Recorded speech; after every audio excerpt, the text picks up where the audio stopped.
बिस्मिल्लाहिर्रहमानिर्रहीम। अस्सलाम वालेकुम नाज़रीन, मैं हूं सैयद अनवारुल हसन और आप देख रहे हैं प्रोग्राम सच के साथ बराह रास्त पीटीवी न्यूज़ इस्लामाबाद स्टूडियो से। नाज़रीन, सर्द मौसम में मुल्की सियासत गर्म है। पीडीएम पीएमएलएन मुतहर्रिक हैं और लाहौर के जलसे के लिए हम देख रहे हैं कि रैलियां निकाली जा रही हैं, जलसे जुलूस हो रहे हैं और आज भी पीएमएलएन ने इस सिलसिले में रैली निकाली। उनका ये भी कहना है कि इस्तीफे जो हैं वो, लेकिन इस पे एक आम आस्पेक्ट ये है कि जो मैं आपसे ज़रूर शेयर करना चाहूँगा कि पीडीएम के प्लेटफॉर्म से ये भी ऐलान हुआ कि 31 दिसंबर तक इस्तीफे दे दिए जाएंगे, हवाले कर दिए जाएंगे अपनी लीडरशिप के बाद। उसके बाद हमने देखा कि उस पर कुछ तहफ़्फ़ुज़ात आए और कल भी एक नशिस्त हुई। अब ये मामला सामने आया है कि पीपल्स पार्टी और पीएमएलएन अपनी सेंट्रल एग्जीक्यूटिव कमेटी और अपनी सेंट्रल वर्किंग कमेटी में इस पर जायज़ा लेगी, यानी कि ऐलान पहले कर दिया गया है, अब इस पर जो है वो गौर व गौस किया जाएगा। तो ये भी सवाल है कि पीडीएम के अंदर चल क्या रहा है। दूसरी जानिब आज कौमी राब्ता कमेटी बराए इंसदाद कोरोना का इजलास हुआ वज़ीर आज़म इमरान खान साहब की सरबराही में, जिसमें प्राइम मिनिस्टर इमरान खान साहब ने मीडिया से गुफ्तगू करते हुए कहा कि कोरोना वायरस की जो दूसरी लहर है वो संगीन होती जा रही है और जलसे जुलूसों से इसकी शरह में इजाफा हो रहा है। उन्होंने कहा कि मुल्तान में जलसा किया था अपोजिशन ने, जिससे 64% जो कोरोना के बेड्स हैं हॉस्पिटल्स में वो भरे जा चुके हैं। उन्होंने अपील भी की, जरा वज़ीर आज़म की जुबानी हम आपको सुनाते हैं। दूसरी चीज कि हमें जब पता है कि लोग जब जमा होंगे तो कोरोना फैलेगा, तो मैं आज सबसे अपील करता हूं, ये जो पॉलिटिकल पार्टीज कर रही हैं, मैं इनको आज अपील करता हूं कि ये जलसे जुलूस से कोई गवर्नमेंट को कोई फर्क नहीं पड़ने लगा, लेकिन लोगों की जानें खतरे में जाने लगी। जलसे जुलूस तो हमारे से बड़े किसने बड़े जुलूस किए हैं, तो जुलूस से क्या होगा, गवर्नमेंट चली जाएगी। लेकिन जब आप ये जलसे जुलूस करते हैं, लोग करीब आते हैं एक दूसरे के, और मैं ज़्यादातर देखता हूँ लोगों ने मास्क भी नहीं पहने होते, तो उससे तो फैलने का आप चांसेस बढ़ाते जाते हैं। तो जब पहले ही फैल रही है, जब हमें पता है कि कोरोना फैलती जा रही है, बिस्तरे भर रहे हैं, मेडिकल वर्कर्स जो हमारे हॉस्पिटल हैं, जो हमारी नर्सेज हैं, हमें जब पता है कि उनके ऊपर प्रेशर पड़ता जा रहा है, तो ये जलसे जुलूस 2-3 महीने के बाद कर लें ताकि लोगों की हम जान खतरे से बचाएं।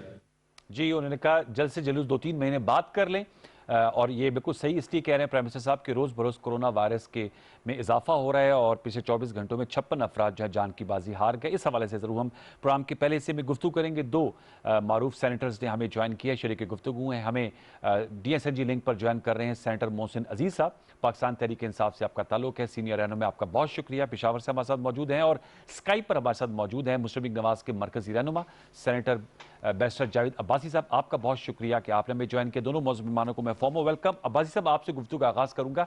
प्राइम मिनिस्टर साहब की मैंने क्लिप आपको सुनाई, वो अपील कर रहे हैं अपोजिशन से कि अपने जलसे जुलूस 2-3 माह के लिए मौखर कर दें। जलसों से हुकूमत को फर्क नहीं पड़ेगा, लेकिन लोगों की जानों को खतरा लाक होगा।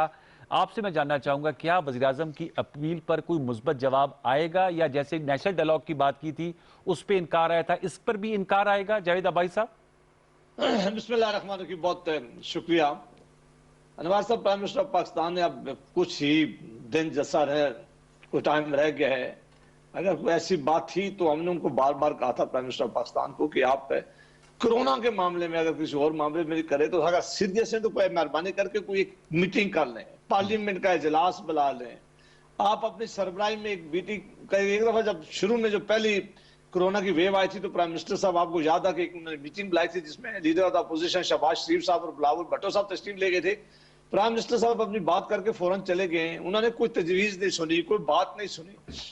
और उस वक्त भी हमने उनको कहा था कि हम हर तरह के तावन करना चाहते हैं, क्योंकि हम सारे ये बात समझते हैं कि ये बीमारी जो है ये बहुत खतरनाक है, इससे बड़ा नुकसान हो सकता है। और पहली वेव में अल्लाह ताला ने कामयाबी दी। अब दूसरी वेव जब से आई है, आप कोई मार्केट देख लें जहां कोई SOP जो है उस पर कोई अमल दरामद हो रहा है, उसी तरह मार्केट्स खुली हुई हैं, उसी तरह शादी जो हो रही हैं, उसी तरह बिजनेस एज यूजुअल है। शादी हाउस तो बंद है भाई साहब, शादी हाउस बिल्कुल नहीं बंद।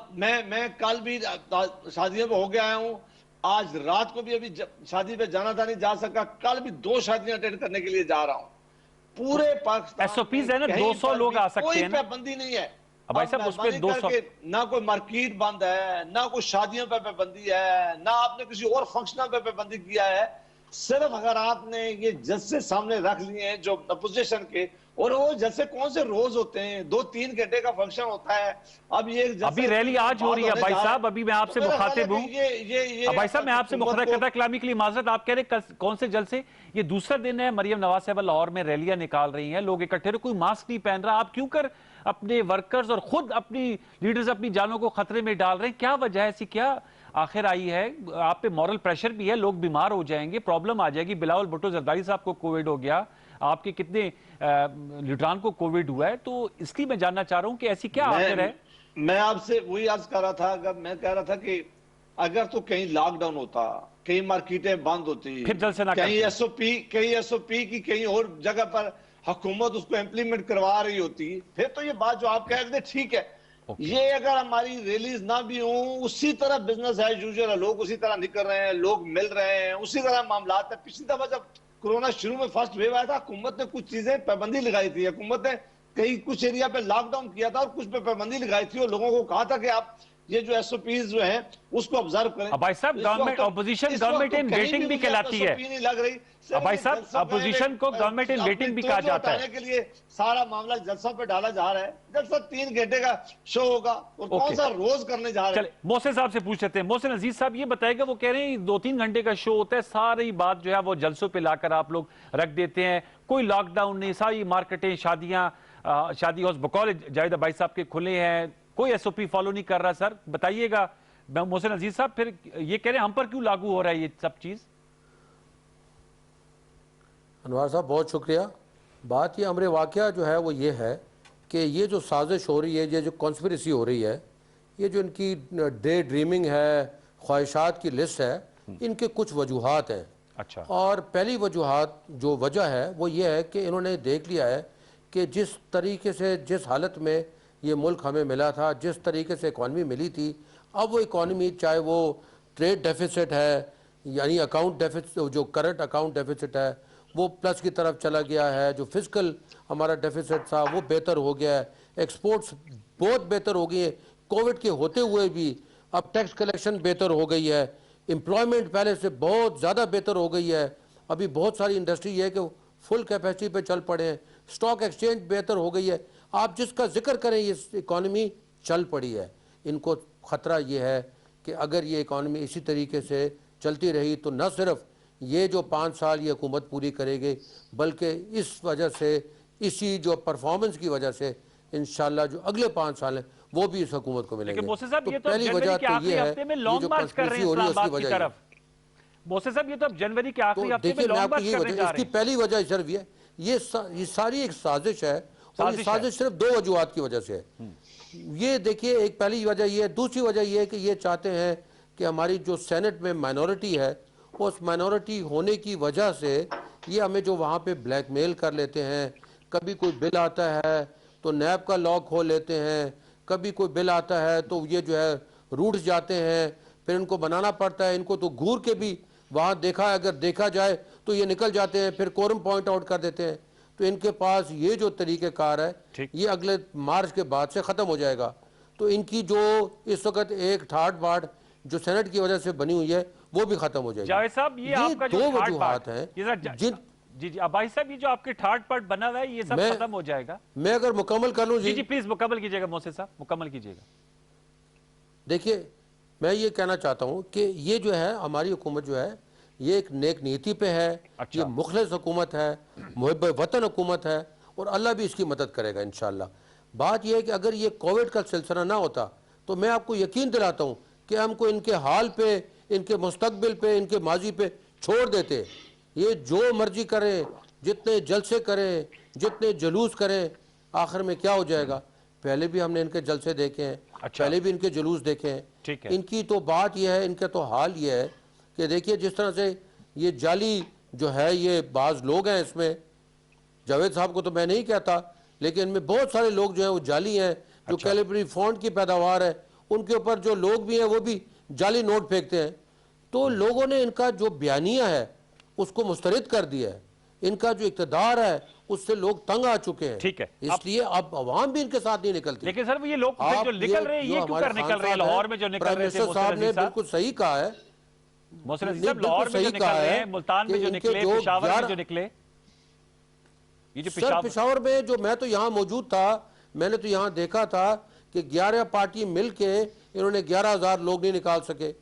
ओके, अब ये जो जगह है जो कि शहर के वस्त में एक जगह है, आप भी उसको जानते जी। हैं, उस जगह को वाकिफ है उससे, तो बात ये कि वहां पे तो अगर दो गाड़ियां भी आपस में टकरा जाए तो उसके बाद जो है तो आधे घंटे में वहां पे कम से कम 500 गाड़ियां जमा हो चल, जाती अब जरा जावेद अब्बाई हैं। साहब वहां के पे पास मैं जाके जाता अगर हूं। उन्होंने जी सर, अब अब्बाई साहब ये मुझे बताइए कि ये आपके थर्ड पार्ट सेनेट, आप लोग चाहते नहीं कि आपकी जो मेजॉरिटी है वो मिनॉरिटी में तब्दील हो।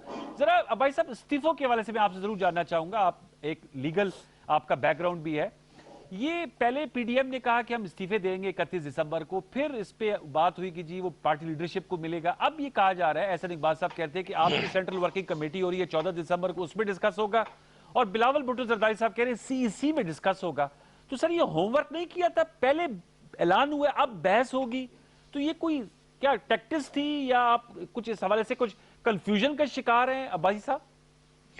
मैं आपके सवाल को रिस्पॉन्ड करने से पहले मोहसिन अजीज साहब ने अभी जब ये एक पिक्चर दिखा रहे थे कि इकानमी बहुत अच्छी हो गई है, मुल्क में खुशहाली हो गई है, महंगाई खत्म हो गई है, अनएम्प्लॉयमेंट खत्म हो गई है, लोगों को नौकरियां मिल रही हैं, गुर्बत खत्म हो रही है, तो मैं सोचने में पड़ गया कि मोहसिन अजीज साहब किस मुल्क की ये बता रहे हैं। अगर तो ये किसी और मुल्क की हमें बता रहे हैं तो मैं वहां तो मान सकता हूँ, लेकिन अगर ये मुल्क पाकिस्तान की इकानमी के बारे में हमें बता रहे हैं, हो सकता है कि मोहसिन अजीज साहब अमीर आदमी हैं, सेठ हैं, खुद मार्केट में तशरीफ ना ले गए हूं, लेकिन हमारे इलाकों में तो जो गुर्बत है, जो आज महंगाई है, जो 2 वक्त की रोटी किसी के लिए इस वक्त है, अपनी मशक्कत से वो जो है वो कर सकता है, और अगर वो अपने बच्चों की फीस दे तो वो अपने बिजली के बिल नहीं दे सकता, बिजली के बिल दे तो अपने वालिदैन बूढ़ों के लिए वो दवाई नहीं खरीद सकता, अगर दवाई खरीद सकता है अगर किसी वजह से, तो वो फिर चीनी और आटा नहीं खरीद सकता। इस मुल्क में इस वक्त जितनी ज्यादा गुर्बत है, जितनी ज्यादा इस वक्त महंगाई है, तारीख में कभी नहीं हुई थी। जलसों से खत्म हो जाएगी सर, और जी जलसों से खत्म हो जाएगी ये महंगाई। देखिए अपोजिशन के पास कई टूल होते हैं, पहले ये मामला हमने पार्लियामेंट के अंदर उठाए, पार्लियामेंट में इनके पे जूं नहीं रेंगी, प्राइम मिनिस्टर तो कह रहे हैं पार्लियामेंट पे आ जाए ना भाई साहब, चीनी के प्राइसेस कथा कलामी के लिए माजरत, वज़ीर-ए-आज़म इमरान खान साहब कहते हैं पार्लियामेंट बेहतरीन फोरम है, इंशाल्लाह बाकी प्राइसेस भी नीचे नहीं गिरे, हमने अवाम को निकाला है, इनका ख्याल था कि अवाम नहीं है। इमरान खान साहब कहा करते थे कि अपोजिशन के पास तो लोग ही नहीं है, ये क्यों नहीं जल्द से करते, मैं इनको कंटेनर दूंगा। आज हम कहते हैं कि मेहरबानी करके आप अपने कंटेनर हमें ना दे, आप हमें जलसा करने दें। अगर तो हमारे पास अवाम नहीं हुई तो आपकी फतह है। इस वक्त पाकिस्तान की अवाम अगर निकलेगी तो वो अपना व्यू देती है, वो बताती है कि वो इस वक्त इस हुकूमत से, इन पॉलिसीज की वजह से बड़े तंग हैं और मुश्किलात हैं।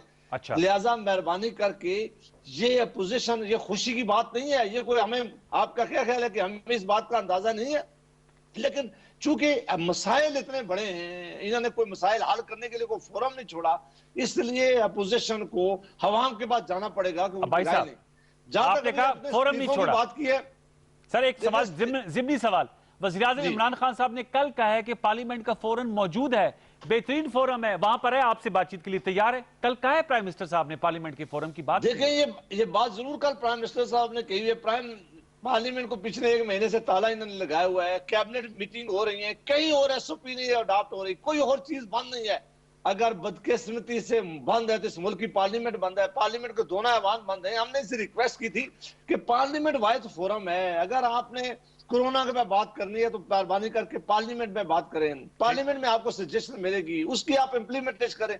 आप अंदाजा करें कि जिस मुल्क के सबसे बड़े अदारे को इन्होंने ताला लगा के रखा हुआ है, वहां कब मीटिंग होगी, कब वहां शुरू करेंगे। लिहाजा मेरा नहीं ख्याल कि ये किसी इस मामले पे सिंसियरिटी से ये ऑफर कर रहे हैं। ये पार्लियामेंट का इजलास होना चाहिए था, ये सारे बड़े इशू में पार्लियामेंट में डिस्कस होने चाहिए थे, वहां डिस्कशन हो, और हुकूमत हमें अपना दुश्मन समझने के बजाय, हम भी इस मुल्क के रहने वाले हैं, मेहरबानी करके आप अपनी अकाउंटेबिलिटी की ड्राइव जरूर जारी रखें, लेकिन सबको गाली देने से, सबको जेल में डालने से, सबको बुरा भला कहने से पाकिस्तान के मसाइल हल नहीं होंगे। मैं आपके पास इस्तीफों का जवाब लेता हूं आपसे, जब अपोजिशन और हुकूमत मिलकर चलेगी। जी बैरिस्टर साहब, इस्तीफों का जवाब, लेकिन ये जरूर मोहसिन साहब बताएंगे, ये बार बार कह रहे हैं अब्बाई साहब पार्लियामेंट पर ताला है, और कह रहे कैबिनेट के सेशंस हो रहे हैं, तमाम और मीटिंग्स हो रही हैं, पार्लियामेंट के सेशंस नहीं हो रहे। सर क्या वजह है, क्यों नहीं हो रहे मोहसिन साहब? देखिए मैं फिर ये अर्ज़ करता हूँ कि पार्लियामेंट में सेशन वगैरह जो है, आपको इनको मालूम ही है कि हमारा सेनेट का कम अज़ कम, तो इनको भी मालूम है, मुझे भी मालूम है कि सेनेट के कितने एम्प्लॉयज़ हैं, हमारे कितने सेनेटर्स हैं जो कि इस वक्त सीरियस कंडीशन में अस्पतालों में पड़े हुए हैं। अच्छा। हमारी एक सेनेटर है, खुदा उनको ज़िंदगी दे, वो बिल्कुल इस वक्त मौत और ज़िंदगी की कश्मकश में अस्पताल में पड़ी हुई हैं। इसी तरीके से वहाँ और जो हमारे जो स्टाफ हैं उनको भी वहाँ पे कोविड हुआ है। वहाँ पे एक इस तरह का इन्वायरमेंट है कि क्लोज इन्वायरमेंट है, वहाँ पे कोई वेंटिलेशन का हिसाब नहीं है। तो वहाँ पे हमने अपने आप को भी मारना है, हमको भी मारना है, तो हम तो हाजिर हैं, हम वहाँ पहुँच जाएंगे। ठीक है, पार्लियामेंट खुलवा लें आप, लेकिन बात यह कि ये जो प्रिकॉशनरी मेजर्स हैं ये सारी दुनिया ले रही है, सारी दुनिया ले रही है। आप इस पे होश का नाखन लें कि देखिए पहले जब कोविड आया था तो आप कहते हैं प्राइम मिनिस्टर साहब उठ के चले गए, तो वो क्यों उठ के चले गए? क्योंकि आप उस वक्त चाहते थे कि इकॉनमी को क्रैश कर दें, ख़त्म कर दें, मजदूरों को और बेरोज़गार कर दें, इंडस्ट्री को मार दें, जो इंडिया ने किया है। आज इंडिया की जो हालत है उसके साथ अपने आप को कंपेयर करें और अल्लाह ताला का शुक्रिया अदा करें और उसका नफल अदा करें कि पाकिस्तान के साथ इस तरह के जो है जो वाक़या हुआ है और उसके रिज़ल्ट क्या निकला है। नेक नीति की ये वजह है, दुआओं की वजह है और हिकमत अमली जो इमरान खान की थी उसकी वजह से है। हम खुद समझते थे कि ये बहुत एग्रेसिव जा रहे हैं प्राइम मिनिस्टर साहब, लेकिन अल्लाह ने किया और उनकी जो अमल था उसने साबित किया कि माइक्रो जो लॉकडाउन किया उससे रिजल्ट्स निकल आए। अच्छा, तो बात ये कि इसको ये मजाक ना समझे, ये मजाक की बात नहीं है जी। बात यह है कि मैं यहाँ ये कहना चाहता हूँ, देखिए ये बात करना चाहते हैं, हम बात के लिए तैयार हैं, फिर वही बात है कि माइनस अकाउंटेबिलिटी, माइनस एनआरओ, हर बात करने को तैयार है। लेकिन ये जो गिरड़ बकरी देते हैं इस्तीफों की, वो है, वो हम सबको मालूम है, हम सबको मालूम है कि उसके पीछे क्या है, उससे इनको रिजल्ट कुछ भी नहीं मिलेगा। हाँ, ये मैं अब्बास साहब से पूछता हूं। खुद भी इंतशार के अब्बास साहब ये इंतशार है इनमें, जी इनमें खुद भी इख्तलाफात हैं, इनमें इंतशार है, ये सवाल मेरा रहता था। नहीं आएंगे ये अनवार साहब, ये रिकॉर्ड पे रख ले मेरी बात। अच्छा। ये इस्तीफे नहीं आएंगे, ये इस्तीफे नहीं आएंगे, सिर्फ और सिर्फ गिदड़ भक्की है। और अगर ये आए भी, जो कि मैं तकरीबन 99.9% श्योर हूँ, आए भी तो उसका कोई असर किसी किस्म का हुकूमत पे नहीं पड़ेगा। ये भाई साहब अब इस्तीफों का जवाब दे। एक तो शोर शॉट है, 99.9% समझते हैं मोहसिन अजीज साहब के इस्तीफे नहीं आएंगे, अगर आ भी गए तो कहते हैं कोई फर्क नहीं पड़ेगा। तो सर आप बताएं, आप लोग सीरियस है वैसे इस्तीफा देने के हवाले से? मैं सिर्फ कोई 3-4 सेकंड में एक बात करूंगा कि दुनिया में जब जंग होती है, जब वार डिक्लेयर हो जाती है, उस वक्त भी पार्लियामेंट का इजलास होता है। हमें जब ये कू हुआ था तुर्की के अंदर, उस वक्त F-16 बम गिरा रहे थे। जो पहला काम उन्होंने किया था कि उन्होंने अपनी पार्लियामेंट का इजलास बुला रहा था। आपको पता है कि मैं खुद वहां देखने गया था, जब कू के बाद सबसे ज्यादा डैमेज पार्लियामेंट उनकी हुई थी, उस पर F-16 के बम गिरे थे, लेकिन उन्होंने अपना इजलास किया था। वो कहते थे कि यही सबसे बड़ा दुनिया का फोरम है, जब फैसला करता है किसी मुल्क में तो सारी दुनिया, अपना तमाम ममालिक की नजरें उस पर होती हैं। तो ऐसा नहीं है कि कोरोना के डर से पार्लियामेंट को ताला लगाया जाए, ये इस बात से मैं इत्तेफाक नहीं करता। लेकिन जहां तक ये ऑप्शन है हमारे पास इस्तीफों की, पहले से पीडीएम ने कहा था कि सबसे पहले हम जज करेंगे, लोगों के पास जाएंगे, लोगों से ये सवाल पूछेंगे, उसके बाद हमारा लॉन्ग मार्च होगा और उसके बाद हमारा रेजिग्नेशन होगा। ये सारी ऑप्शन है जो हमारे कार्ड्स में मौजूद है। ये कब होगा, किस वक्त दिया जाएगा, ये वक्त आने पर दिया जाएगा। तमाम सियासी जमातों के जितने भी इलेक्टेड लोग हैं वो अपनी जमातों के साथ खड़े हैं, वो अपने जमात के कहने पर फौरन रिजाइन करने के लिए तैयार है। इसमें किसी को कोई वो नहीं होना चाहिए। यही हुकूमत है, जब इमरान खान साहब ने यहाँ धरना दिया था 126 दिन, उसके बाद उन्होंने यहाँ पार्लियामेंट में आकर उन्होंने दे दिए थे रिजिग्नेशन। उस वक्त उनको ये सारी चीजों का ख्याल है। ये सारी वो चीजें जो जमहूरी और आईनी तरीके उस वक्त आप इनको रोक रहे थे। हम क्या चाहते हैं कि हम कहते हैं कि हुकूमत इस वक्त डिलीवर करने में बुरी तरह नाकाम हो रही है, लिहाजा मेहरबानी करके कोई नई इलेक्शन कॉल हो जाए, कोई नई डेट दे जाएं, ताकि एक क्राइसिस जो है इसका कोई हल निकाला जाए। ये मुझे भाई साहब बताएं कि आप लोगों ने 2014 में जब इन्होंने इस्तीफे दिए तो स्पीकर रियाज सादिक साहब और हुकूमत ने उनको एक्सेप्ट नहीं किया और तवील मुद्दत तक नहीं किया, और उस वक्त आप लोग इंगेज करना चाह रहे थे अपोजिशन को और फिर इंगेज हो गई। अब जो उस वक्त आपकी पॉलिसी थी, अपोजिशन में आपकी पॉलिसी बिल्कुल मुख्तलिफ हो गई है। सेम गोज फॉर मोहसिन अजीज साहब। तो ये जरा लोग फिर कंफ्यूज हो जाते हैं कि जब हुकूमत में होते हैं तो एक मौकफ होता है, एक लाइन होती है, जब अपोजिशन में आते हैं तो दूसरी लाइन हो जाती है। जो आपने नहीं, पहले ऐसी जवाब- ऐसी बिल्कुल नहीं थी। हमने याद सादिक साहब ने इनकी रिजिग्नेशन जब चले गए तो तमाम कई दफा डेट रखी और इनके मेंबरान को कहा कि अब ये एक रिक्वायरमेंट है कि हर मेंबर को चाहिए कि वो खुद सामने पेश हो, जी, और वजूहात बताए। उसका उसका हैंड रिटर्न जो है वो रिजिग्नेशन उसके हाथ में हो या उसने पहले से टेंडर किया हो या सबमिट किया हो, और फिर जाकर बताया कि मेरे पे कोई दबाव नहीं है, मैं अपनी मर्जी से दे रहा हूं। ये एक रिक्वायरमेंट है। इनके तमाम मेंबरान को बुलाते थे, ये आते नहीं थे, इनको बुलाते रहे। इन्होंने बाद में तो वो सारी तनख्वाहें भी ले ली है जितने अरसे के लिए नहीं गए। अगर ये सिंसियर होते, सीरियस होते, जो तरीकाकार था उसके मुताबिक एक एक जाते, स्पीकर के पास पेश होते, ये कहते, और फिर तब रिजिग्नेशन आप एक्सेप्ट लोग होता है। सिंसियर हैं? लेकिन चूंकि इन्होंने एक ऐसा ढाल इस्तेमाल किया था इसलिए नहीं किया गया। हमने अगर रिजिग्नेशन दिए तो वो जेन्युइन होंगे। मेरा नहीं ख्याल कि उनको फिर मोहसिन टैक्टिक्स इस्तेमाल साहब, मोहसिन साहब, ये मौलाना फजल रहमान साहब ने भी कहा था और ये अबाई साहब भी कह रहे हैं कि अगर इन्होंने इस्तीफे दिए तो वो जेन्युइन होंगे, वो वापस नहीं लेंगे। दूसरा सर, ये सवाल है, ये जो नेशनल डायलॉग की प्राइम मिनिस्टर साहब ने बात की है, ये कब और किस तरह शुरू हो सकता है? कोई फॉर्मल ऑफर आनी चाहिए गवर्नमेंट की तरफ से, ऑपोजिशन को मीडिया के बजाय डायरेक्ट ऑफर आए और पब्लिक में ये बात हो। और जो आप लोग बात करते हैं कि एनआरओ नहीं पे अलावा सब पे बात हो सकती है, तो कोई ऐसा मामला कर ले, पार्लियामेंट में बातचीत हो, उसकी लाइव टेलीकास्ट कर ले पीटीवी से, ताकि पता चल जाए कि एनआरओ मांग रहे हैं कि नहीं मांग रहे। मोहसिन अजीज साहब, देखिए जी, जहाँ तक ये इस्तीफ़ों का सवाल है, इससे कोई भी फ़र्क नहीं पड़ता। इनके पास जो हैं, इनके पास ऑप्शंस मौजूद हैं। ये इन हाउस चेंज ले आए ना, इन हाउस चेंज ला सकते हैं। इनके पास एक ऑप्शन मौजूद है। इनके पास अगर लोग भी मौजूद हैं, ये कहते हैं कि जी हमारे पास लोग भी मौजूद हैं, पीटीआई से लोग भी खफा हैं, तो इनको मालूम है कि सेनेट के इलेक्शन की जिस तरह उनके चेयरमैन का इलेक्शन हुआ था कि उठ खड़े होते थे 56 आदमी, वोट दिए 48 आदमी ने। इनको मालूम है, अपने अंदर का हाल मालूम है। मौलाना साहब का तो कोई मसला है ही नहीं। मौलाना साहब के पास तो ना वोट है, ना असेंबली में वोट है, ना बाहर वोट है। वो तो है हमारे उनके जो बेटे की उम्र का बंदा है, उससे 2-2 सीटों पे वो हार चुके हैं। उनसे जो है वो आज भी उसको उनको खड़े होकर असेंबली में चैलेंज करता है कि मैं आज भी जो है रिज़ाइन करने को तैयार हूँ, आ जाओ इलेक्शन दोबारा मेरे साथ आज के माहौल में कर लो, जिनको तुम ऑब्जर्वर कहते हो उनको खड़ा कर दो। तो इनको अपने हालात मालूम है, ऐसी बात नहीं है। देखिए, मैं इसलिए दोबारा बार बार ये गुजारिश करता हूँ कि ये जो कहते हैं ना कि आर व पार, ये आर ही आर है, इनका पार वार कोई नहीं है। अच्छा। इनका पार खत्म हो चुका। ये जो है इनका जो भी पार है वो गुजर चुका। आज ये सिर्फ आर ही आर है। ये कभी थ्रेट करते हैं कि जी 8 तारीख को ये हो जाएगा, 8 तारीख से पहले इस्तीफा दे दो, 13 तारीख से पहले इस्तीफा दे दो, ये हो जाए। मैं आपको फिर रिपीट करता हूँ अनवार साहब, बात यह है कि बहुत मुश्किल हमने फैसले किए हैं, बड़े बड़े जो कड़वे फैसले हैं, नापसंदीदा फैसले किए हैं। जो ये महंगाई की, जो इंडस्ट्री की, जो एम्प्लॉयमेंट की आप बात करते हैं, बिल्कुल ये हालात ऐसे हुए और बहुत मुश्किल हालात हुए। और ख़ान साहब ने बिल्कुल आके बरमला ये कहा कि ये मुश्किल वक्त है लेकिन घबराना नहीं है, ये हालात ठीक होंगे।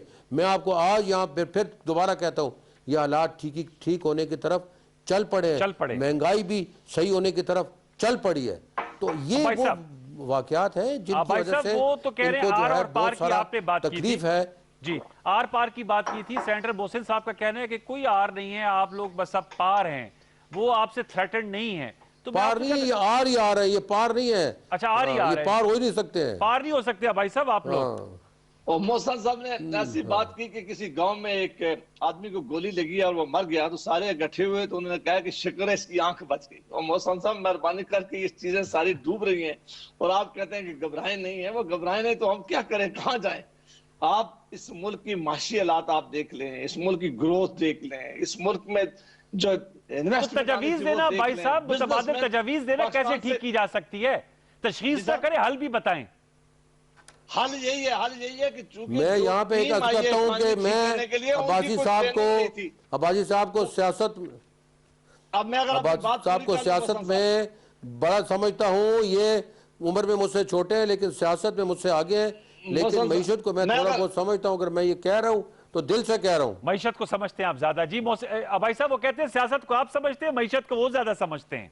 मैं इस बात से एग्री करता हूं कि मुझसे ज्यादा वो समझते हैं, वो इकानमी को भी समझते हैं, खुद भी बिजनेसमैन है, उसमें कोई शक नहीं कि सहन वॉइस भी है, जब बात भी करते हैं तो उसमें बड़ा वजन होता है। यहाँ भी और हाउस में भी मैंने हमेशा इनकी तारीफ की है, लेकिन मैं समझता हूँ कि इस वक्त पाकिस्तान के जो मजमूई हालात हैं वो इतने अच्छे नहीं है, क्योंकि माहौल पाकिस्तान नहीं, का उसका हल क्या है फिर? उसका हल है कि नए इलेक्शन हो जाए। आप कहते हैं मजबूरी हालात, आपकी मैं बात एक लम्हे के लिए मान लेता हूं कि अच्छे नहीं है, तो सर अच्छी करने के लिए आप तजवीज दें। आप अपोजिशन है, गवर्नमेंट इन वेटिंग होती है, आप तजवीज दें, हल सजेस्ट करें, ये आपसे मुकालमा करें। इसका ये मतलब तो नहीं है कि हुकूमत खत्म हो जाए और एक इलेक्शन और फिर आप इक़्तिदार में आ जाए। ये तो हल नहीं है ना भाई साहब। ये बड़ा अच्छा मैं समझता हूं, तो कि आप जैसा जो इंटेलिजेंट जर्नलिस्ट हैं, आप बड़ा अच्छा आपने क्वेश्चन पूछे थे कि ये हमने बड़ी कोशिश की है, और जमहूरियत में होता भी है कि अपोजिशन और हुकूमत दो पे ही होते हैं, दो ये मिलकर हुकूमत चलाते हैं। बदकिस्मती ये हो गई है कि इस वक्त की हुकूमत अपोजिशन को अपना दुश्मन समझती है। अगर वो कोई राय देते हैं तो वो कहते हैं उसको गाली उनको जवाब में मिलती है, अगर वो अच्छी बात करने की कोशिश करते हैं तो उनको कहा जाता है कि हम तो आपको जेलों में भेजेंगे। अगर हम कहते हैं कि पाकिस्तान की आप इकॉनमी ठीक करें तो वो कहते हैं कि नहीं, ये तो हमसे एनआरओ मांग रहे। भाई मुल्क के हालात के ऊपर जिस वक्त इस मुल्क जो गुजर रहा है, उस वक्त आप अपोजिशन होती यही है कि आपको अच्छी राय देती है, अपोजिशन आपको इसमें आपके ऊपर अकाउंटेबिलिटी रखती है, आपके ऊपर चेक रखती है, आपकी चीजें बेहतरी होती है। यहाँ बदकिस्मती हो गई है कि ये अपनी अपोजिशन को अपना सबसे बड़ा दुश्मन ये मोहसिन साहब, प्राइम मिनिस्टर साहब को, अगर मोहसिन साहब मेरे साथ प्रोग्राम कर रहे हैं, अगर प्रोग्राम में हाथ भी मिला ले फिर भी इनसे पूछेंगे कि आपने अपोजिशन के सेनेटर से हाथ क्यों मिलाया। ऐसे हालात ये मोहसिन साहब ये बताइएगा सर, बात कर सकते हैं। ये स्पिरिट, ये सर इतनी नफरत और इतनी पोलराइजेशन, इसको नहीं खत्म किया जाना चाहिए मोहसिन साहब टुवर्ड्स द एंड सर? बिल्कुल, देखिए बात ऐसे है, मैं इनको यकीन दिलाता हूँ कि ये एनआरओ के अलावा, अकाउंटेबिलिटी के अलावा अगर कोई इन्होंने और कोई भी बात की, इनको कोई भी गाली नहीं देगा, मैं इसका जो है जिम्मा लेता हूँ। बिल्कुल, इनको अगर किसी की ने गाली दी, मैं उसको गाली अपने मुंह पे ऊपर लूँगा, कोई इंशाल्लाह गाली नहीं होगी। आप आए, मुल्क की मफाद में मईशत के मुतल्लिक, बाकी जो सिलसिले हैं फॉरेन पॉलिसी के मुतल्लिक, बाकी जो हमारी एम्प्लॉयमेंट है, इस मुल्क को किस तरीके से इस डेट से निकालना है, किस तरीके से आगे प्लान क्या करना है, किस तरीके से इकॉनमी को बेहतर करना है, इसके मुतल्लिक, मईशत के मुतल्लिक, आप सियासत के मुतल्लिक जो भी बात करें, इंशाल्लाह वो बैठने को तैयार है, और पहले भी बैठने को तैयार थे। लेकिन मजबूरी है कि इनकी बात शुरू होती है लीडरान को बचाने से, वहां पे जो है हमारा बॉटलनेक आ जाता है और वहीं पे मामला टूट जाता है। इसका अगर ये वादा करें तो मैं यकीन दिलाता हूं कि मैं तो एक बड़ा अदना सा वर्कर हूं अपनी पार्टी का, लेकिन मैं जरूर इस बात को पाए तकमील तक इंशाल्लाह पहुंचाने की कोशिश करूंगा कि जहां जहां भी मेरी आवाज जा सकती है, जो भी मेरी आवाज सुनता है वो सुने और इनसे डायलॉग करें। नहीं, आप पॉजिटिव नोट पे आपने बात की, इस पे हमने अपने सेगमेंट को क्लोज करना है। मोहसिन अजीज साहब आपका बहुत शुक्रिया, सेनेटर जावेद अब्बासी साहब, दोनों मोअज़्ज़ज़ सेनेटर साहिबान का बहुत बहुत शुक्रिया। मैं मशकूर हूँ कि दोनों ने प्रोग्राम में शिरकत की और अच्छी गुफ्तगू हुई। इख्तलाफ राय है वो जमहूरियत का हुस्न है, उनकी अपनी राय है, मोहसिन साहब की अपनी राय, लेकिन मेरी भी ज़ाती राय यही है कि अब बातचीत अगर टेबल में बैठ के हल कर ली जाए और हुकूमत और अपोजिशन एक एक स्टेप पीछे आ जाए, तो मेरे ख्याल में कोई ना कोई मिडिल ग्राउंड अचीव किया जा सकता है। सियासत एक मुमकिनात का खेल है। प्रोग्राम में एक ब्रेक लेंगे, ब्रेक के बाद आएंगे तो हम गुफ्तगू करेंगे एहसास प्रोग्राम के हवाले से। मार्च 2019 में शुरू किया गया, अब तक कितने अहदाफ अचीव किए गए हैं। खसूसी गुफ्तगू की डॉक्टर सनी अनिशा से जरूर देखिएगा। एक छोटा सा वक्फा, दोबारा लौट के आते हैं।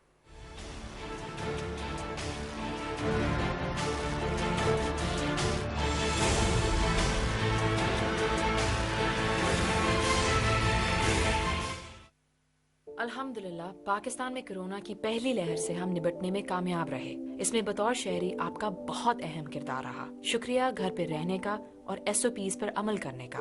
आपके ताउन के बगैर ये मुमकिन ना होता। मगर अब दोबारा कोविड के केसेस में तेजी से इजाफा देखने में आ रहा है।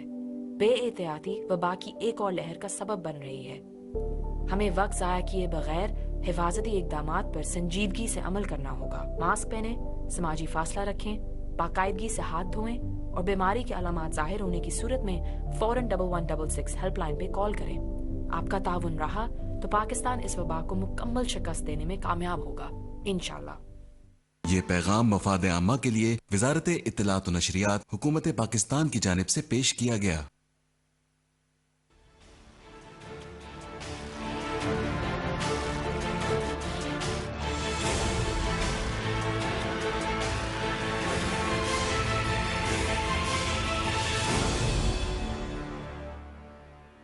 Welcome back viewers. इस सेगमेंट में हम गुफ्तगू करेंगे एहसास प्रोग्राम के हवाले से। मौजूदा हुकूमत की जानिब से मार्च 2019 में एहसास प्रोग्राम का इजरा किया गया और जिसका मकसद मुल्क में गुर्बत के खात्मे और समाजी तहफ़्फ़ुज़ के लिए कसीरुल जहद पॉलिसी अपनाना और इसके तहत जो पाकिस्तान के कमज़ोर तबकात हैं उनकी माली इमदाद करना, उनके रोज़गार के मौक़े तलाश करना, उनको दोबारा से मुआशरती सतह पर ऊपर लेकर आना था। इस अरसे के दौरान एहसास प्रोग्राम के तहत क्या अहदाफ अब तक हासिल किए जा चुके हैं, ये एक बहुत बड़ा सवाल है। फिर कोविड-19 की पहली लहर में हमने देखा कि पाकिस्तान की तारीख का सबसे बड़ा जो एहसास इमरजेंसी कैश प्रोग्राम था, जिसमें 200 अरब रुपए दिए गए थे वज़ीर-ए-आज़म पाकिस्तान की जानिब से, वफाकी हुकूमत की जानिब से। वफाकी हुकूमत और सूबाई हुकूमत ने मिलकर अब तक 179 अरब रुपए तकसीम किए हैं 1,49,00,000 घरानों में। तो इस हवाले से आज के दिन हमने इस मौजू को इसलिए चुना कि एक इंतहाई मोतबर इदारा है बरतानिया का और उसका नाम है डिलीवरी एसोसिएट्स। इन्होंने एक पूरी रिपोर्ट शाये की है एहसास प्रोग्राम के हवाले से और उस सिलसिले में जो एक बहुत बड़ा नाम है इस सिलसिले में, जो कि डिलीवरी एसोसिएट्स का मुरादी मतलब यही है डिलीवरी एसोसिएट्स का। ये मैं चाहूँगा कि ये आप हमारे कैमरा स्क्रीन पर भी देख सकते हैं। इसका मकसद ये है कि जो अब तक कारकर्दगी की गई है उसमें कितनी कामयाबी मिली है। तो इस सिलसिले में सर माइकल बर्बर, जो एक बड़ा मोतबर नाम है, वो आज मौजूद थे वीडियो लिंक पर। उनसे सवाल जवाब भी हुए, मैं भी उस नशिस्त में मौजूद था।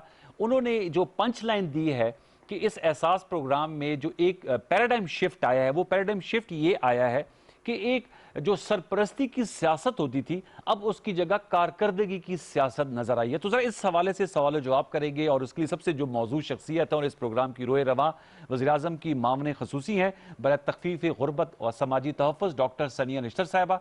उन्होंने स्टूडियोज़ में ऑनर किया है कि वो आज यहाँ तशरीफ़ लाई हैं। आपका बहुत शुक्रिया डॉक्टर सनिया कि आपने वक्त निकाला। मैं आपसे जानना चाहूँगा, पहले तो हमारे व्यूअर्स को बताइएगा, हम एहसास प्रोग्राम के अहदाफ की तरफ भी आएंगे। कोविड-19 की दूसरी लहर जिसमें बड़ी तेज़ी आ रही है और दूसरे आपको भी सेहतियाब आप हुई हैं इस मर्ज से, तो आपको भी हम इस पर मुबारकबाद पेश करते हैं क्योंकि ये भी एक बड़ी हिम्मत की बात होती है। डिलीवरी नोट्स एसोसिएट्स, इस इदारे के बारे में तो हमें इल्म है कि ये बड़ा इंपॉर्टेंट इदारा है और इम्पार्शल है और उसने पाकिस्तान के मुख्तलिफ प्रोग्राम्स को जांचा भी है। ये जो कह रहे हैं कि पैराडाइम शिफ्ट आई है पैट्रोनेज की पॉलिटिक्स से परफॉर्मेंस की पॉलिटिक्स, ये कैसे आपने ट्रांसफॉर्म किया? क्योंकि हमारे यहाँ माशरती और सियासी रवैयों में तो ये सिफारिश और ये मेरा ये तेरा ये तो रच बस गई है। सबसे पहले तो बहुत शुक्रिया अपने प्रोग्राम में बुलाने का। आपका जो ये सवाल है कि ये ट्रांसफॉर्मेशन कैसे आई, उसमें बुनियादी किरदार जो है वो गवर्नेंस और मैनेजमेंट को चेंज करने का था। क्योंकि जब आप कोई इमारत बनाते हैं तो पहले आप उसकी बुनियादें बनाते हैं और अगर बुनियादों के बगैर इमारत बने तो वो गिर जाती है।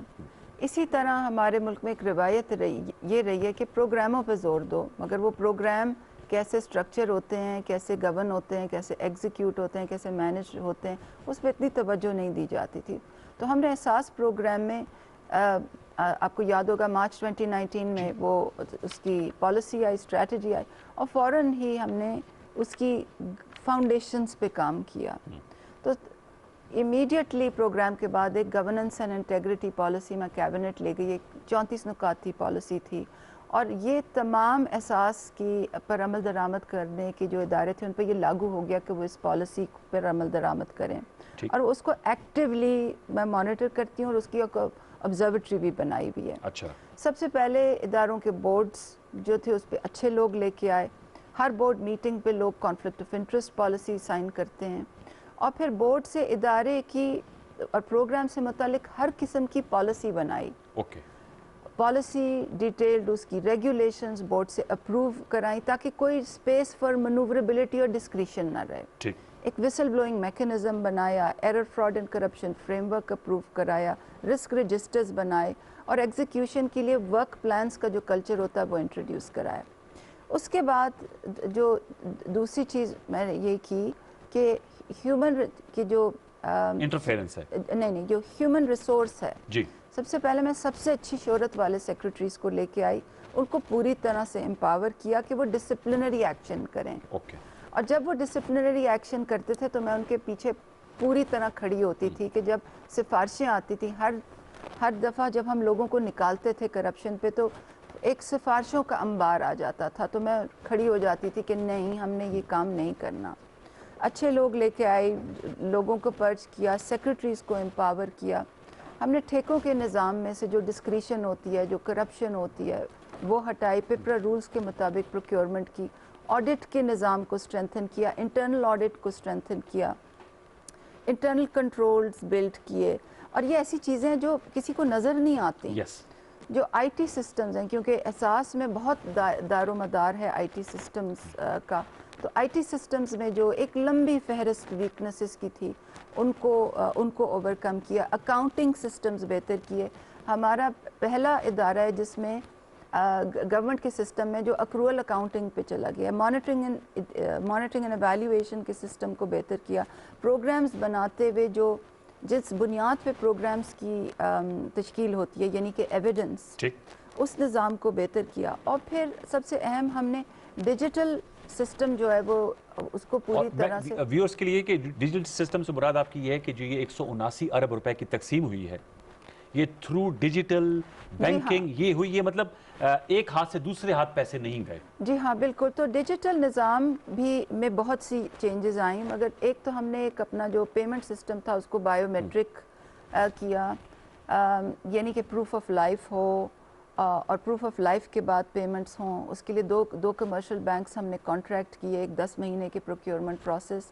फिर हमने एक डेटा एनालिटिक्स का सिस्टम इंट्रोड्यूस कराया कि क्योंकि पाकिस्तान में तो हर किसी का नेशनल आइडेंटिटी कार्ड होता है, वो आपकी ट्रैवल हिस्ट्री के साथ, आपकी टैक्सेशन हिस्ट्री के साथ, आपकी मुलाजमत के स्टेटस के साथ और बाकी दीगर वेरिएबल्स के साथ भी लिंक होता है। तो हमने बड़ी सिंपल चीज़ें की कि हमने डेटा एनालिटिक्स के ज़रिए पुरानी लिस्टों में देखना शुरू कर दिया कि कौन सरकारी मुलाजमीन की वाइफ्स हैं, किसने ट्रैवल किया हुआ है, किसके नाम गाड़ी है। जी जी बिल्कुल। हमने 8 लाख लोग जो निकाले थे ताकि हकदार 8 लाख लोग आ सकें।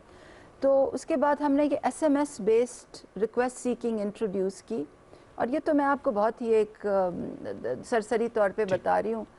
1.5 साल बहुत एक्सटेंसिव काम हुआ, बल्कि उस ज़माने में ये पूछा भी जाता था कि आप क्या काम कर रहे हैं, ये तो बड़ी एहसास तो बड़ी बेस्ट केप्ट सीक्रेट है, किसी को पता ही नहीं क्या काम कर रहा है। बट उस ज़माने में वो फाउंडेशंस, वो इमारत की फाउंडेशंस बिल्ड हो रही थी जिसके ऊपर प्रोग्राम्स खड़े करने थे। और तो अभी कह सकते हैं ये इंस्टीट्यूशनलाइज हो गया है। जो पॉवर्टी एलिवेशन एफर्ट होगी वो अब से जो होगा, तो एक बुनियाद आपने बना दी है। और उसके तहत अभी हम प्रोग्राम से पहले ही गुफ्तगू कर रहे थे, बल्कि आपने कहा कि पाकिस्तानी पूरी दुनिया में कभी इतनी हैवी कैश ट्रांजैक्शन नहीं हुई जो कोविड-19 की फर्स्ट फेज में हुई थी। जी, वो ऐसा हुआ कि हम 1.5 साल में जब हम systems, processes, policies, procedures, digital systems, reform, deep rooted इस्लाहात जो कर रहे थे, तो मार्च में ये कोविड-19 का प्रॉब्लम आ गया और हमें बजट दिया गया कि आप एग्जीक्यूट करें, लोगों तक पहुँचे। तो क्योंकि हमारी तैयारी थी, हमारी प्रिपेयर्डनेस थी, हमने अपने डिजिटल निज़ाम को बरूए कार ला के और एक SMS, आपको याद होगा 81-71 का सिस्टम खड़ा किया। लोग हमें SMS भेजें जिनको भी ज़रूरत है। हमने फिर अपना डेटा एनालिटिक्स को बरूए कार लाए और लोगों की लिस्टें उससे एग्ज़ामिन करके जो हकदार लोग थे उनको उनकी निशानदेही की और फिर अपने बायोमेट्रिक सिस्टम से उनको पेमेंट की। तो अल्लाह का बहुत शुक्र है कि ये काम हम खुशूसी अब मैं थोड़ा सा आपसे जानूंगा कि आपने पूरा हमें एक बैकग्राउंड बताया नताइज के हवाले से। आपका बेसिक एफर्ट ये है कि पाकिस्तान में जो गुर्बत है उसमें कमी लाई जा सके। डॉक्टर सनिया, मैं आपसे जानना चाहूँगा क्योंकि इन्फ्लेशन भी है, पाकिस्तान उन ममालिक में शामिल है जहाँ महंगाई है, लोगों की जो जेब है उसकी इजाज़त नहीं देती। और पाकिस्तान की इसी रिपोर्ट में लिखा है डिलीवरी एसोसिएट्स की कि पाकिस्तान की almost quarter of Pakistan population वो खत्ते गुर्बत से नीचे ज़िंदगी गुजारती है। इसमें कितनी कामयाबी मिली? देखिए, ये इस पे आपके सवाल पे आने से पहले जो आपका पिछला सवाल था, एक चीज़ मैं उसके बारे में वजाहत करती जाऊँ। और क्योंकि ये कहना बहुत, लोगों का ये समझना बहुत अहम है कि ये जो इस्लाहात हम कर सके, ये जो बहुत सख्त एक्शंस हम ले सके, वो इसलिए हम ले सके क्योंकि गवर्नमेंट वाइड एक इंटेग्रिटी ड्राइव है। जब हम ये सख्त फैसले करते हैं तो वज़ीर आज़म हमारे पीछे खड़े होते हैं। जब मैं 8 लाख लोग, जब ये लिस्टें शाया की, जब लोगों को करप्शन की बेसिस पे निकाला, जब इतने सख्त एक्शंस किए, जब मैं लोगों को इनकार करती हूँ कि जी मैं सिफारिश पे किसी को नहीं ले सकती। एक चीज़ मैं बताना भूल गई कि एक रिवायत थी कि आप डेप्यूटेशंस पे लोगों को ले आएँ। मतलब अगर मैंने करप्शन करनी हो तो उसका बेहतरीन तरीका ये है कि मैं अपने जान पहचान वाले क्रोनीज को अपने गिर्द प्लेस कर दूं, और ये एक परफेक्ट तरीका है। उसका कला कमा किया। अब गवर्नमेंट सिस्टम से भी एहसास के प्रोग्राम्स में आप किसी को डेप्यूटेशन पे अपनी फरमाइश पे नहीं ला सकते, आपको वो प्रोसेस ओपन करना होगा। मैं ये लंबी बात कर इसलिए रही हूँ कि ये जो तमाम इक़दामात का मैंने जिक्र किया, जो सख्त इक़दामात हमने किए हैं, वो इसलिए पॉसिबल हुए कि हमें वज़ीर आज़म हाउस से कोई फ़ोन नहीं आता था कि जी ये लिस्टें इनको भर्ती करें, जी ये ठेकेदार है इसको काम दें, जी ये तो ये गवर्नमेंट वाइड एक ट्रांसफॉर्मेशन है और एक पॉलिटिकल विल भी थी। एक छोटा सा वक्फा लेंगे व्यूअर्स, वक्फा लेंगे, वक्फे के बाद आएंगे तो डॉक्टर सनिया निश्चित से हमारी गुफ्तगू का सिलसिला जारी रहेगा। एक छोटा सा वक्फा।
Welcome back viewers. हम खुसूसी गुफ्तगू कर रहे हैं डॉक्टर सनिया निश्तर साहिबा से। जी डॉक्टर सनिया, पहले तो वो उसका जवाब दे दो जो मैंने सवाल किया था कि नताइज के हवाले से आप कितनी मुतमईन हैं?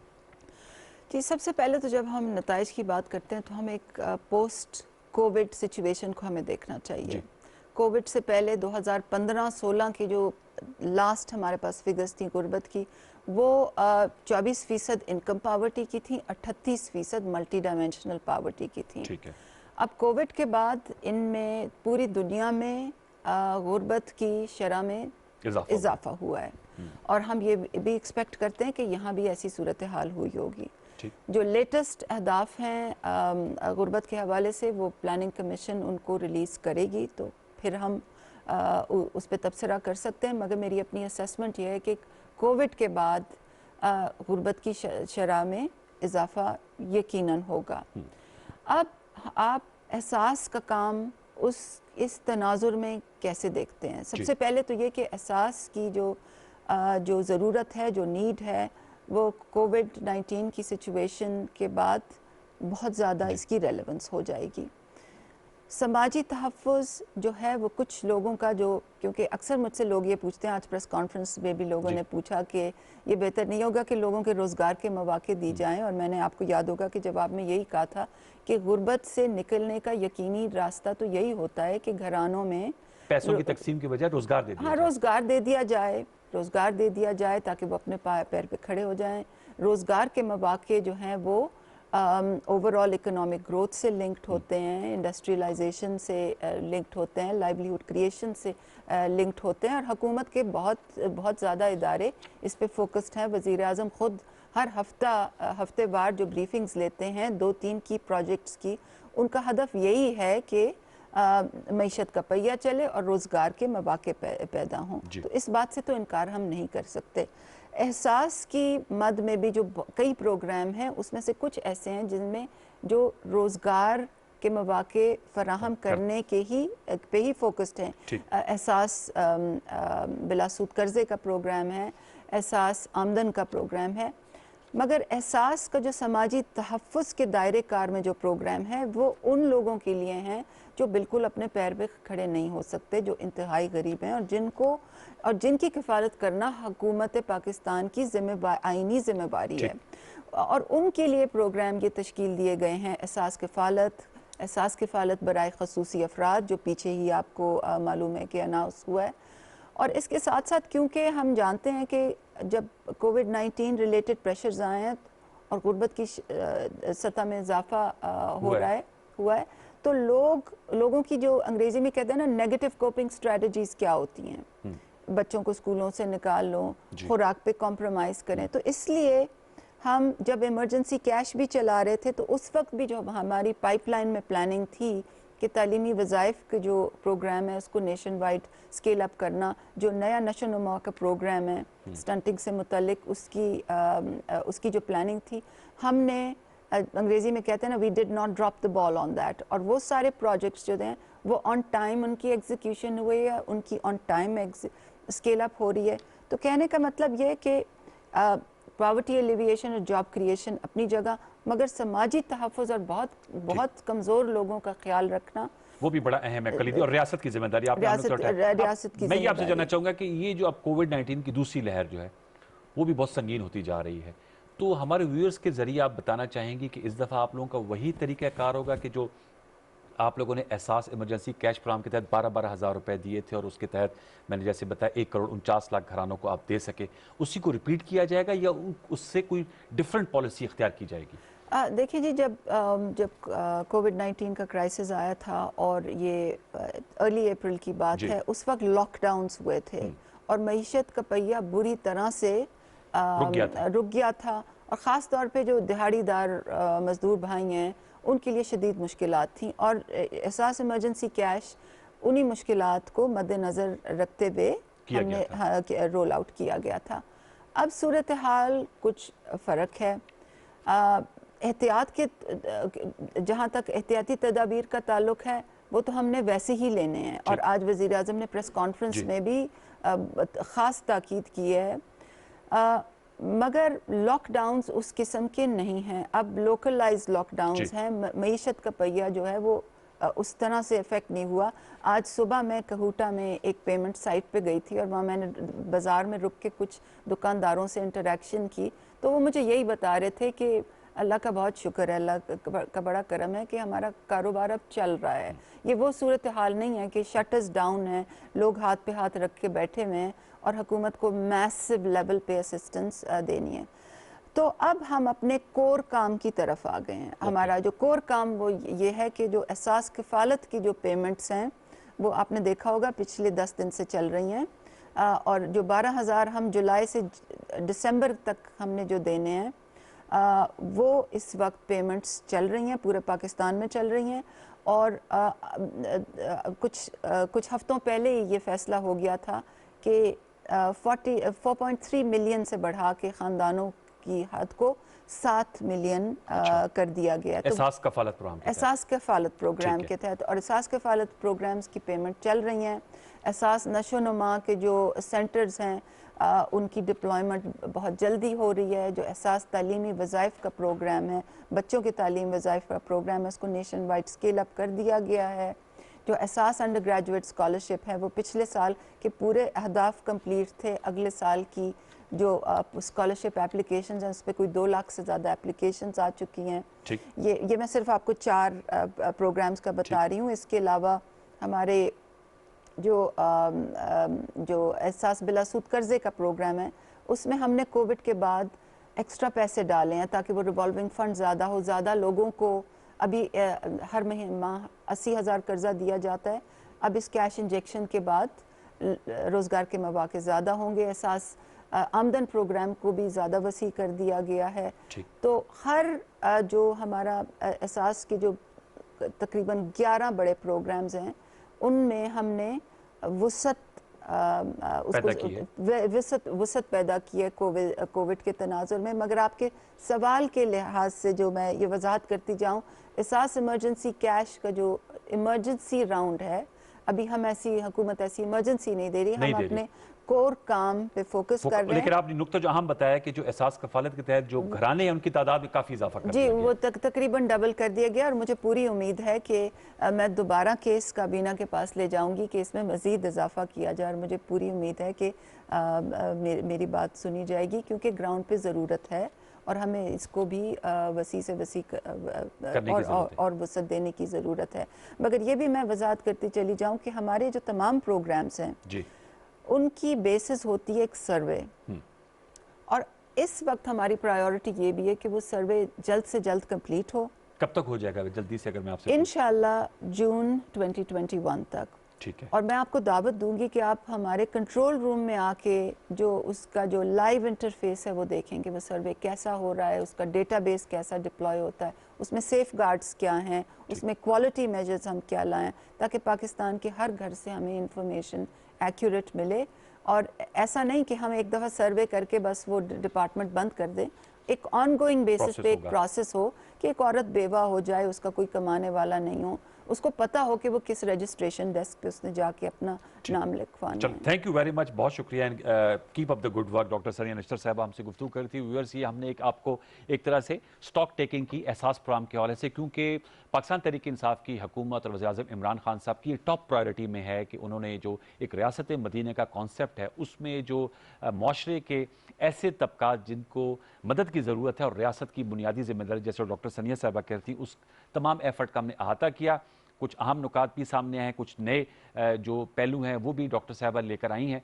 हम वक्तन फ़वक्तन इनको ज़हमत देते रहेंगे और इनसे गुफ्तगू करते रहेंगे, ताकि जहां मुल्की सियासत को डिस्कस करते हैं और जो सियासी जिसे कहते हैं सर्द मौसम में गर्म सियासत है, उसके साथ साथ ये जो बहुत अहम इशू है जो गवर्नेंस का और डिलीवरी का है, उस पर भी गुफ्तगू को अपने इस स्पेशल सेगमेंट के तहत आगे भी बढ़ाएंगे। आज के लिए यही कुछ। अब इंशाल्लाह आपसे मुलाकात होगी पीर की शब 10:05 पर। तब तक के लिए सैयद अनवारुल हसन और सच के साथ की पूरी पर्सनल टीम को इजाजत दीजिए। अपना बहुत सा ख्याल रखिए। अल्लाह निगहबान।